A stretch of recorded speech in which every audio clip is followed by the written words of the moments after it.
नमस्कार विद्यार्थी मित्रों, आप सभी का स्वागत करते हैं मौर्य क्लासेस में। विद्यार्थी मित्रों, class 12 chapter number 3 part 2 state, जिसका नाम था प्रमाणीय वितरण, जिसे इंग्लिश में कहते हैं नॉर्मल डिस्ट्रीब्यूशन। बच्चों, मैंने ऑलरेडी ये चैप्टर स्टार्ट कर दिया। इसके 2 से 3 वीडियो मैंने ऑलरेडी बना दिया है। अगर आपने नहीं देखा है बेसिक क्लास, तो पहले जाकर बेसिक क्लास देख लो, तब जाकर बेटा आपको ये टॉपिक समझ में आएगा। हालांकि बेटा मैंने बहुत ही डिटेल में ये टॉपिक को समझाया है और बड़े एग्जाम की दृष्टि से ये चैप्टर बहुत ही ज़्यादा इंपॉर्टेंट है। और जिन बच्चों को पास होना है या जिन बच्चों को 100 में से 100 मार्क्स लाना है, गारंटेड है ये सारे सवाल आपको सीखना चाहिए। और मैं आपको गारंटी देता हूँ बेटा, इतना ईजी वे में आपको समझाऊंगा, इतना ईजी वे में 100% आपके दिमाग में ये उतर जाएगा। पूरे डेडिकेशन से बेटा मैं आपको समझाऊंगा बेटा, इतना बेहतरीन तरीके से मैं आपको कंटेंट दूंगा बेटा। बस आपको क्या करना है, वीडियो को ध्यान से आपको समझना बेटा, ठीक है। अगर आप ये वीडियो को एक बार देख लोगे ना, मैं गारंटी कहता हूँ कि बेटा इस टाइप के कोई भी सवाल करोगे ना, 100% आपको सवाल आ ही जाएगा। बस करना क्या है, आपको वीडियो को ध्यान से अच्छी तरीके से आपको सीखना है। तो चलिए, ऑलरेडी बेटा मैंने यहाँ पर बेटा आपको इम्पोर्टेंट 100% टॉपिक भी मैंने आपको समझाया था, और इस चैप्टर में क्या क्या चीज़ें हैं, क्या क्या चीज़ें पढ़ना है क्या नहीं पढ़ना है, वो भी मैंने डिस्कस किया था नेक्स्ट वीडियो में। अगर आपने नहीं देखा है तो प्लेलिस्ट के अंदर बेटा जाकर वहाँ पर सर्च करना, आपको मिल जाएगा, या तो डिस्क्रिप्शन में इसका लिंक डाल दूंगा, वहाँ से भी आप इसे देख सकते हो। तो बच्चों, माध्य के बारे में बताया था। माध्य मतलब होता है म्यू, प्रमाण विचलन का मतलब होता है सिग्मा, विचरण का मतलब होता है सिग्मा स्क्वायर, और सबसे ज़्यादा इंपॉर्टेंट मैंने बताया था कि जेड की सूत्र। तो जेड का जो फॉर्मूला होता है बड़ा x minus mu divided by sigma. और बड़ा मैंने आपको यहाँ पर एक टॉपिक और बताया था नोट करके कि भाई अगर आपका फिगर, आपकी आकृति वन साइडेड बने तो माइनस करना है, दोनों साइड बने तो प्लस करना है। क्लियर। और मैं बताया था इसमें और भी सर कौन कौन से टाइप के सवाल मिलेंगे, तो यहाँ पर मैं बताया था से कम लेस देन, से अधिक मोर देन, ठीक है, के बीच बिटवीन वाले सवाल, फिर सबसे अधिक मतलब परसेंटेज वाले सवाल। और याद रखना बच्चों, अगर सवाल में सबसे अधिक परसेंटेज दिया हो, जब 10%, 20%, 50% जो भी परसेंटेज दिया हो, अगर बड़ा सबसे अधिक वर्ड दिखता है तो आपको प्लस करना है और प्लस के साइड आपकी फिगर बनेगा। क्लियर। और सबसे कम अगर कोई परसेंटेज दिया है तो आपको माइनस करना है, इसका मतलब आपको माइनस की तरफ आपको फिगर, आपकी आकृति बनाना पड़ेगा। क्लियर। और याद रखना इसके अंदर बड़ा कितने स्टेप में सवाल को सॉल्व करना पड़ेगा। अगर इस टाइप का सवाल आता है से कम या सबसे अधिक, सबसे कम वाला सवाल आता है बड़ा, तो आपको ये सवालों को बड़ा 5 स्टेप के अंदर आपको इस सवाल को कंप्लीट करना है। कितने स्टेप्स? Only 5 steps. मैं जो आपको स्टेप समझाऊंगा वो सारे स्टेप को आपको अच्छी तरीके से समझना है। गारंटेड बड़ा आपको ये टॉपिक भी क्लियर हो जाएगा। उसके बाद आपको यहाँ पर मिलेगा दशांक और शतांश वाला, इसको हम नेक्स्ट वीडियो में आपको समझाने वाली है, ठीक है। और बड़ा यहाँ पर देखो, किसी भी सवाल के अंदर प्रतिशत लिखा हो तो आपको 100 से मल्टीप्लाई करना है। कोई महीना हो तो महीना 12 मंथ में से कोई भी मंथ आ जाएगा, देख लेने का कौन सा मंथ कितने दिन का होता है, उससे हमको लास्ट में मल्टीप्लाई कर देने का। एन अवलोकनों की संख्या, कोई अवलोकनों की संख्या दिया, विद्यार्थियों की संख्या दिया है, यानी कोई भी संख्या दिया हो, ठीक है, तो उसको मतलब होता है एन। एन मतलब जितना भी एन दिया होगा उसको लास्ट में हम क्या करेंगे, उससे मल्टीप्लाई कर देंगे, तो आपको ये टॉपिक भी क्लियर हो जाएगा। अब बड़ा इसको और अच्छी तरीके से समझने के लिए हम चलो आपको एक एग्जाम्पल लेकर समझाते हैं। निकालिए उदाहरण नंबर 11, एग्जाम्पल नंबर 11। तो बड़ा मैं पूरा डिटेल के साथ आपको समझाने वाला हूँ। तो आज का टॉपिक जो हमारा होगा बड़ा, एक लेने वाले हम से कम और से अधिक वाले टॉपिक, और दूसरा यहाँ पर लेना सबसे अधिक परसेंटेज वाली। ये 2 टॉपिक आज मैं आपको समझाने वाला हूँ, ध्यान से समझना, आपका डाउट एकदम अच्छी तरीके से क्लियर हो जाएगा। चलिए बच्चों, आपके सामने देखो उदाहरण नंबर 11 है, मैं इसे सॉल्व कराने वाला हूँ और एकदम डिटेल के साथ समझाऊंगा, आपको एक एक कॉन्सेप्ट भी क्लियर करूंगा, और कौन कौन से पॉइंट पे आपको हाईलाइट करना है वो भी आपको ध्यान से समझना है। चलिए क्वेश्चन को रीड कर रहा हूँ। एक अगर इंग्लिश मीडियम की बुक हो तो आप लोग निकाल लेना एग्जाम्पल नंबर 11, ठीक है। गुजराती मीडियम की बुक होगी तो भी बड़ा एग्जाम्पल नंबर 11 निकाल लेना, ठीक है। चलिए, एक पाठशाला के कुल विद्यार्थी में चयन किए गए 200 विद्यार्थियों के द्वारा, देखो मैंने इस पे हाईलाइट किया है 200 विद्यार्थियों, मतलब ये क्या हो जाएगा, n बराबर 200 हो जाएगा। तो 100 अंक के एक परीक्षा में प्राप्त किया गया अंक प्रमाणीय वितरण का अनुसरण करता है, जिसमें गुण का वितरण का माध्य, बच्चों मैंने माध्य पे हाईलाइट किया, माध्य मतलब होता है म्यू, क्या होता है म्यू, और प्रमाण विचलन का मतलब क्या होता है सिग्मा, सिग्मा का मतलब यहाँ पर दिया है 8, ठीक है हो तो देखो इसके अंदर 2 सवाल दिए बड़ा, इन दोनों सवालों को मैं डिटेल से आपको समझाने की कोशिश करता हूं। देखो पहले क्वेश्चन में क्या लिखा है कि विशिष्ट छात्रवृत्ति के हेतु योग्यता का स्तर 70 या उससे अधिक हो, तो यहाँ पर से अधिक वाला सवाल आ गया, कौन सा आ गया से अधिक वाला, 70 या उससे अधिक हो तो विशिष्ट छात्रवृत्ति प्राप्त करने के लिए विद्यार्थियों की संख्या ज्ञात कीजिए। अब लास्ट में क्या वर्ड आ गया बेटा, संख्या आ गया, लास्ट में क्या आ गया विद्यार्थियों की संख्या। अब बच्चों मैंने बताया था विद्यार्थियों की संख्या हो अवलोकनों की संख्या हो इसका मतलब होता है n, तो n की वैल्यू कितना दिया 200, तो जो भी उत्तर आएगा उसको मैं क्या करूंगा 200 से गुणा कर दूंगा। बोलो बच्चों यहां तक क्वेश्चन समझ में आ गया। अभी हमने सिर्फ पहला क्वेश्चन पढ़ा है, दूसरा क्वेश्चन हम जब पढ़ेंगे तब आपको समझाएंगे। अभी हम पहला क्वेश्चन आपको समझाने जा रहे हैं कैसे लिखना है। पहले बच्चों n बराबर कितना दिया है 200, तो हम लिख देंगे यहाँ पर n बराबर लिख देंगे 200। चलिए फिर उसके बाद माध्य कितना दिया है बच्चों, माध्य दिया है 60, तो मैं यहाँ लिख दूंगा 60। आगे क्या लिखा है प्रमाण विचलन, प्रमाण विचलन कितना दिया बच्चों 8 दिया है, तो यहाँ लिख दूंगा मैं 8। बोलो बच्चों यहां तक क्लियर हो गया। आगे क्वेश्चन में क्या बोला है कि विशिष्ट छात्रवृत्ति हेतु योग्यता 70 या उससे अधिक हो, तो बड़ा मैंने यहाँ पर लिख दिया विद्यार्थियों के द्वारा प्राप्त अंक 70 या उससे अधिक होने वाले संभावना। अब बच्चों जब भी कभी से अधिक वाला क्वेश्चन आएगा ना बच्चों, से अधिक वाला, तो मैंने बताया था इसका साइन किस साइड होगा, चलो एक बार देख लेते हैं। देखो बच्चों से अधिक होगा तो इसका मुंह किस साइड होगा, इस साइड होगा, किस साइड होगा इस साइड होगा। देखो इसका मुंह किस साइड है, इस साइड है, तो हम इस साइड क्या करेंगे बनाएंगे। अब लिख कैसे ना उसे आपको ध्यान से समझना है। अब इसमें क्या लिखा है 70 या उससे अधिक, तो इसको लिखेंगे कैसे, लिखना सीख लो। कैसे लिखेंगे Px ग्रेटर देन 70, ऐसे आपको लिखना है। ये मतलब क्या हुआ, ये x की वैल्यू आपको दी हुई है। अब बच्चों ये हमारा स्टेप 1 था बड़ा। स्टेप 2 में हम क्या करेंगे बड़ा, इस x की वैल्यू को हमें किस में कन्वर्ट करना है, z में कन्वर्ट करना है। तो हम चलिए z का सूत्र लिखेंगे, z बराबर x minus mu divided by sigma. तो चलिए z बराबर x की वैल्यू कितना दिया बच्चों, x की वैल्यू दिया है 70, म्यू कितना दिया बच्चों, म्यू दिया है 60। चलिए सिग्मा कितना दिया है 8, तो z बराबर 70 में से 60 माइनस करेंगे तो यहाँ पर कितना आएगा 10 और यहाँ पर आएगा 8। अब बच्चों जब हम इसमें इसको भाग देंगे तो देखिए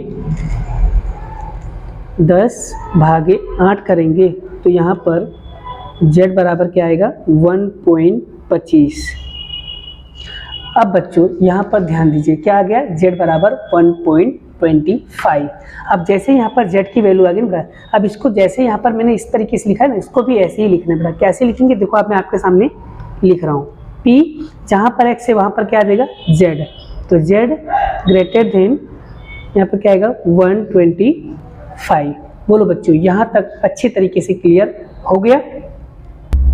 अब देखो बड़ा z की वैल्यू आ जाने के बाद उसके बाद आपको क्या करना है, स्टेप नंबर 3 में क्या करना है, आपको आलेख मतलब की ग्राफ बनाना है। ठीक है, कैसे बनाएंगे ध्यान से समझना बड़ा, मैं आपको सामने बनाने जा रहा हूँ। देखो बच्चों आपके सामने यहाँ पर फिगर रेडी हो गया। अब आपको यहाँ पर ध्यान देना है क्या लिखा हुआ है, पहले उसे आप समझने की कोशिश करो। बच्चों यहाँ पर देखो z की वैल्यू क्या लिखा हुआ है, z की वैल्यू लिखा है 1.25। अब बच्चों ये देख के बताओ मुझे ये प्लस का है कि माइनस का है। अगर प्लस का है तो हम आकृति प्लस की साइड बनाएंगे, अगर माइनस का होता तो हम माइनस की साइड बनाते। तो यहाँ पर प्लस है तो भाई हम प्लस की तरफ बनाएंगे। तो कहाँ पर खींचना है बच्चों, तो 0 से लेकर इन्फिनिटी के बीच में कहीं पे भी खींच सकते हो। क्या बोला मैंने, यहाँ से लेकर यहाँ तक कहीं पे भी खींचो, अपनी बात की खेती है। ठीक है चलिए खींचते हैं। तो यहाँ चलो मान लो मैं यहाँ पर खींच ले रहा हूँ, तो यहाँ पर कितना आएगा 1.25। यहाँ तक तो खींच लिए बच्चों। अब आपको बड़ा लाइन इस साइड ड्रॉ करना है, किस साइड ड्रॉ करना वो तो पता नहीं। अब उसे ना पता है तो बड़ा उसके लिए हम आपको एक टेक्निक सिखाने जा रहे हैं, ध्यान से समझना बच्चों। यहाँ पर देखो क्या लिखा है, इसका पिछवाड़ा देखो किस साइड है, इसका जो पीछे का भाग है बड़ा वो इस साइड है, इसका पीछे का भाग क्या है इस साइड है। तो इस साइड जितनी भी लीटी होगी बड़ा इसको खींचते चले आओ। कहाँ तक जाना है उसके बारे में कोई इंफॉर्मेशन नहीं था, पूरा बाहर तक खींच दो। बोलो बच्चों, यहाँ तक खींच दिया। अब बच्चों इसके बाद का जो टॉपिक होता है बच्चे वो लिख नहीं पाते, लिखना कैसे वो से समझ लो बेटा। सबसे पहले हम क्या करेंगे, जीरो से हम कहाँ तक जाएंगे बेटा, जीरो से हम इंफिनिटी तक जाएंगे, फिर हम जीरो से कहाँ तक जाएंगे बेटा, 1.25 तक जाएंगे। तो अब इसको लिखना कैसे वो समझ लो। कैसे लिखेंगे, देखो P 0 less than Z less than plus infinity. अब बच्चों अगर आकृति एक साइड बने तो माइनस करना है, दोनों साइड बने तो प्लस करना है। अब बच्चों यहाँ पर आकृति तो एक ही साइड बन रहा है, दोनों साइड थोड़ी बन रहा है, दोनों साइड का मतलब है दोनों साइड, पर यहाँ पर तो एक ही साइड बन रहा है। क्लियर हो गया बच्चों? तो यहाँ पर एक साइड बनेगा क्या करेंगे हम, माइनस, फिर लिखेंगे P, फिर 0 से 1.5 तक, तो 0 less than Z less than 1.25। अब बच्चों यहाँ पर ध्यान दीजिए, इसके बाद क्या करना है आपको बच्चों, 0 से इन्फिनिटी तक की वैल्यू आपको कितना दिया हो बेटा, आपको पता होना चाहिए 0 से इन्फिनिटी तक की वैल्यू होती है 0.5000। ये याद रख लेना, ठीक है, इसकी वैल्यू हमेशा फिक्स होती है। 0 से इन्फिनिटी तक की वैल्यू हमेशा 0.5000 होती है। क्लियर? माइनस। अब बच्चों यहाँ पर 1.25 की वैल्यू आपको किस में देखना है, Z में देखना है। किस में देखना है, Z टेबल में। तो चलिए हम Z टेबल में आपको देख के बताते हैं और कैसे देखना है वो भी मैं आपको सिखा देता हूँ। देखिए बच्चों यहाँ पर Z टेबल में आपको 1.25 देखना है। कैसे देखोगे बच्चों, तो यहाँ पर क्या लिखा है 1.2, तो 1.2 के 5 में देखना है। तो ढूंढो यहाँ पर Z की, ये Z है, Z के अंदर देखो 1.2 कहाँ है, 1.2। तो बच्चों 1.2 कहाँ है, 1.2 ये रहा। और कौन से कॉलम में देखना है, उसमें देखना बेटा 5 में देखना है, 1.2 के 5 में देखना है। तो 1.2 ये रहा, 5 नंबर के कॉलम में देखेंगे तो ये रहा। कितना है बेटा, 3944। क्लियर हो गया, 3944। तो हम ये क्या करेंगे, लिखेंगे। उसके बाद क्या करना बच्चों, 0.5000 में से इसको माइनस करोगे बच्चों, जब आप माइनस करोगे तो इसका आंसर आएगा बेटा 0.156। यहाँ तक हो जाने के बाद बच्चों उसके बाद आपको क्या करना है, देखो सवाल के अंदर और क्या बोला है।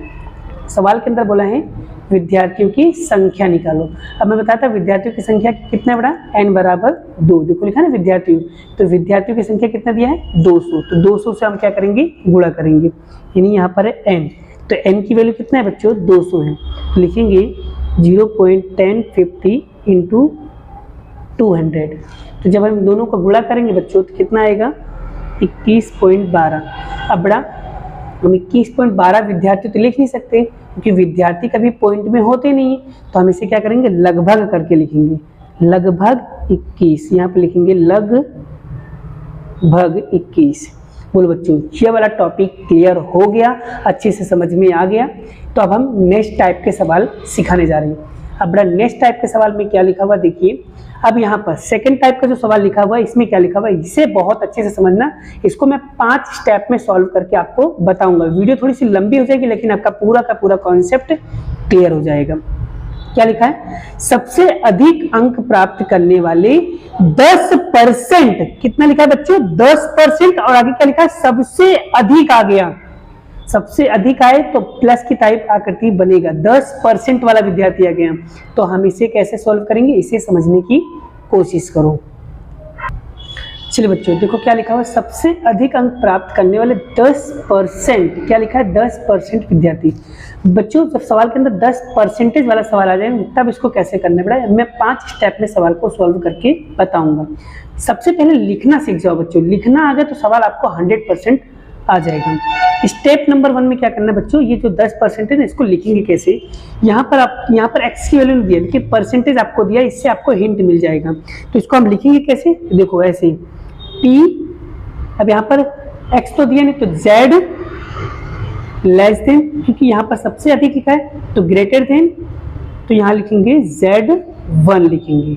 क्या लिखेंगे बच्चों, z1 लिखेंगे, क्योंकि यहाँ पर तो हमें z की वैल्यू तो निकालना है, x की वैल्यू दिया ही नहीं है, तो हम क्या करेंगे यहाँ पर z लिखेंगे। अब बच्चों ये उल्टा वाला सवाल है, क्लियर हो गया, ये उल्टा वाला सवाल है।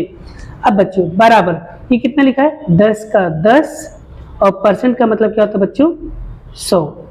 जब बच्चों इसमें इसको भाग दोगे कितना आएगा, 0 पॉइंट, यहाँ पर हमेशा 10 आएगा ना बड़ा, तो 10 नहीं लिखने का, हमेशा क्या लिखने का, 0.2 जीरो और बढ़ा देने का, जीरो बढ़ाओ कोई फर्क पड़ता नहीं, मतलब 0.1000। क्लियर हो गया बच्चों, यहाँ तक आपको अच्छे से क्लियर हो गया होगा। अब बच्चों यहाँ तक आपको अच्छे से क्लियर हो गया तो आगे बढ़िए। अब आते हैं स्टेप नंबर 2। स्टेप 2 में क्या करना है, स्टेप 2 में बड़ा आपको क्या करना है, आकृति बनाना है। तो चलिए आकृति बना लेते हैं।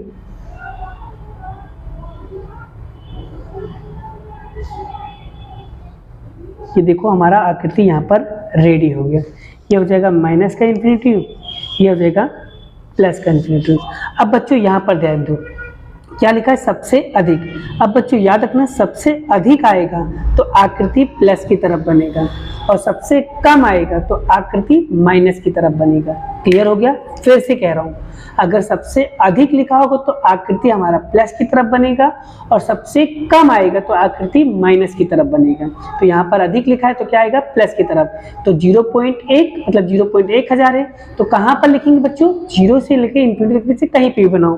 तो बड़ा मैं बना देता हूँ, सपोज मान लो यहाँ पर, यहाँ लिख दूंगा क्या लिखूंगा, Z1, तो यहाँ लिख दूंगा Z1। क्लियर। अब बच्चों देखो इसका पीछे का भाग किस साइड है, इस साइड है, तो लीटी किस साइड करूंगा, इस साइड। कहाँ तक खींचना है उसके बारे में कुछ इंफॉर्मेशन नहीं दिया, तो मैंने खींच दिया। अब बेटा यहाँ तक हो जाने के बाद स्टेप नंबर 3 में क्या लिखना है वो देखो। स्टेप नंबर 3 में क्या करेंगे बच्चों, लिखना सीखेंगे। क्या लिखेंगे हम, पहले 0 से कहाँ तक जाएंगे बच्चों, 0 से इन्फिनिटी तक, फिर 0 से कहाँ तक जाएंगे, Z1 तक। तो कैसे लिखेंगे देखो,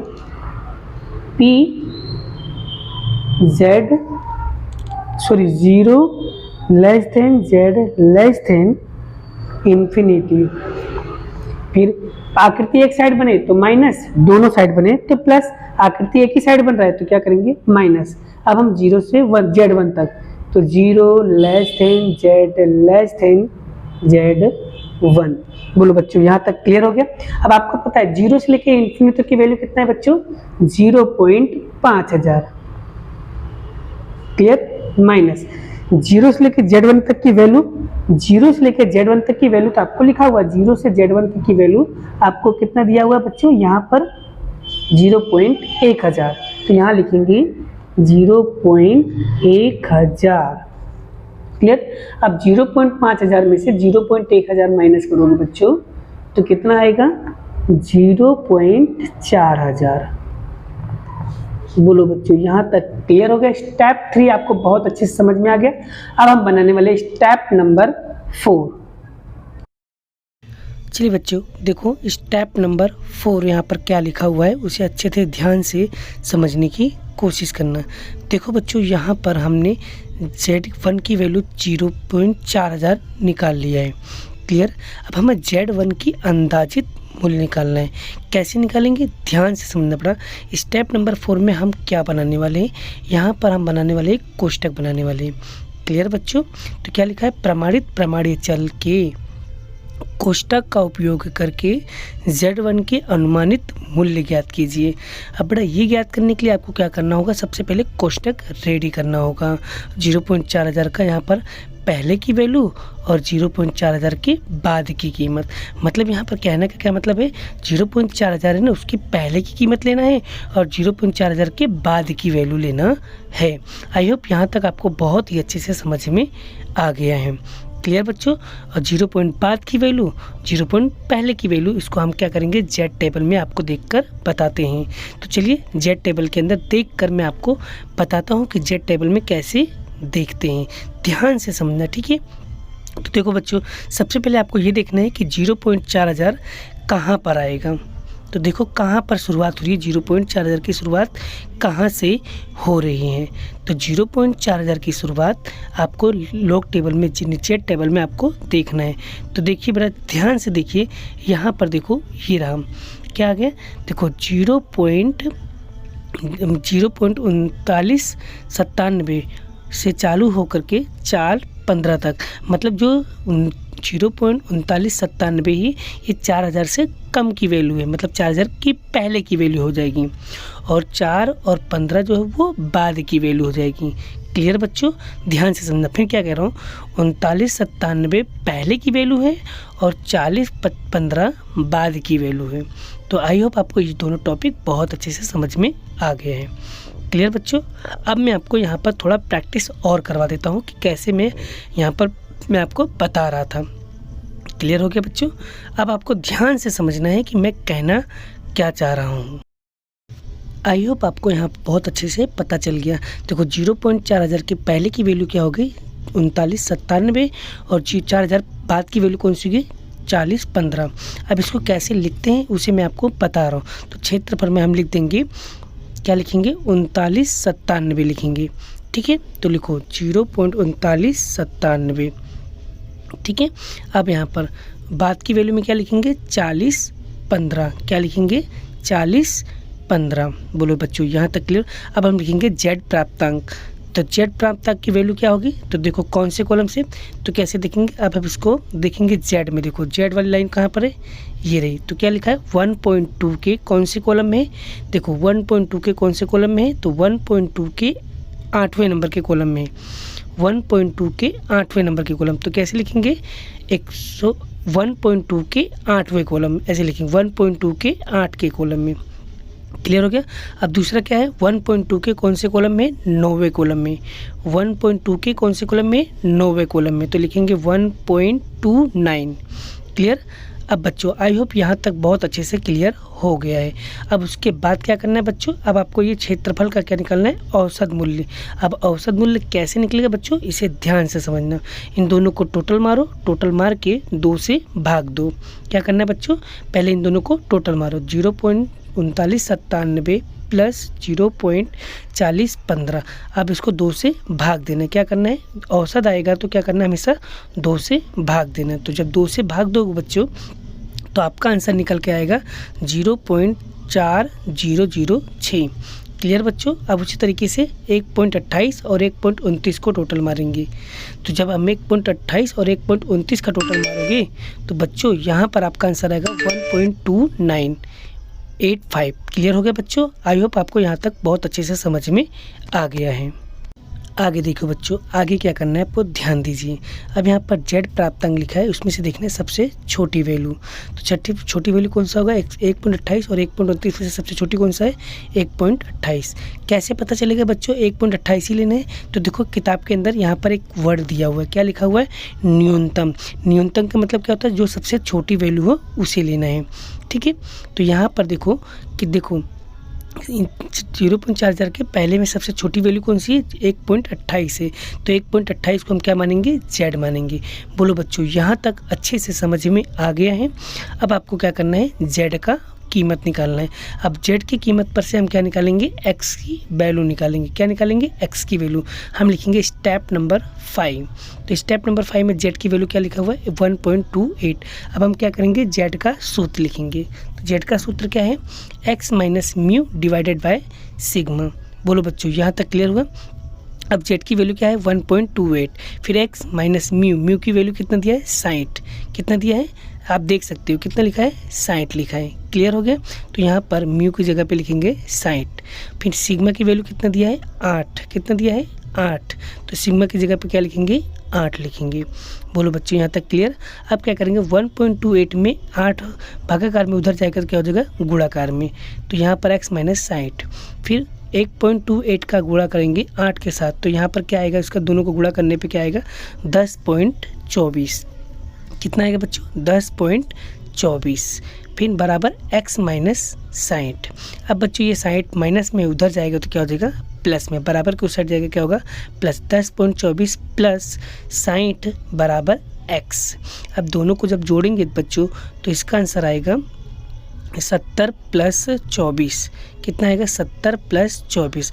अब बच्चों आप बताओ, क्या विद्यार्थी की संख्या कभी पॉइंट में आता है, नहीं आता। तो हम क्या करेंगे, लगभग करके लिखेंगे। क्या करेंगे, लगभग करके लिखेंगे। लगभग बराबर 70। क्लियर हो गया बच्चों?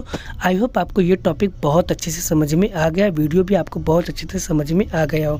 अगर वीडियो अच्छी लगी तो वीडियो को एक लाइक ज़रूर करना बच्चों, क्योंकि तुम्हारे एक लाइक से मैं बहुत ज़्यादा मोटिवेट होता हूँ बच्चों। आई होप आपको ये पूरा का पूरा कॉन्सेप्ट क्लियर हो गया होगा। आगे बच्चों मैं आपको कुछ होमवर्क भी दे रहा हूँ, आप उसे अच्छी तरीके से प्रैक्टिस ज़रूर करना। क्लियर? और आगे हम यहाँ पर नए नए वीडियो आपके लिए लाते रहेंगे। क्लियर बच्चों? चलिए ध्यान से समझना, पहले एक बार वीडियो को फिर से अच्छी तरीके से देखना, जिससे आपका पूरा का पूरा कॉन्सेप्ट क्लियर हो जाएगा। क्लियर बच्चों? चलिए बच्चों, अब मैं आपको कुछ होमवर्क देने जा रहा हूँ। होमवर्क को ध्यान से समझने पर आपका कॉन्सेप्ट पूरा अच्छी तरीके से क्लियर हो जाएगा। बोलो बच्चों, क्लियर? तो चलिए बेटा, वीडियो को पहले होमवर्क देख लेते हैं, फिर वीडियो को यहीं पे समाप्त करते हैं। ठीक है? तो बेटा आपको यहाँ पर होमवर्क करना है, उदाहरण नंबर 12 करना है। ठीक है? उसके बाद आपको उदाहरण नंबर 13 करना है। क्लियर? बस यही 2 होमवर्क है बेटा, आप कर लेना, अच्छी तरीके से आपका कॉन्सेप्ट क्लियर हो जाएगा। जय श्री कृष्ण, राधे कृष्ण की जय। जय माता दोस्तों।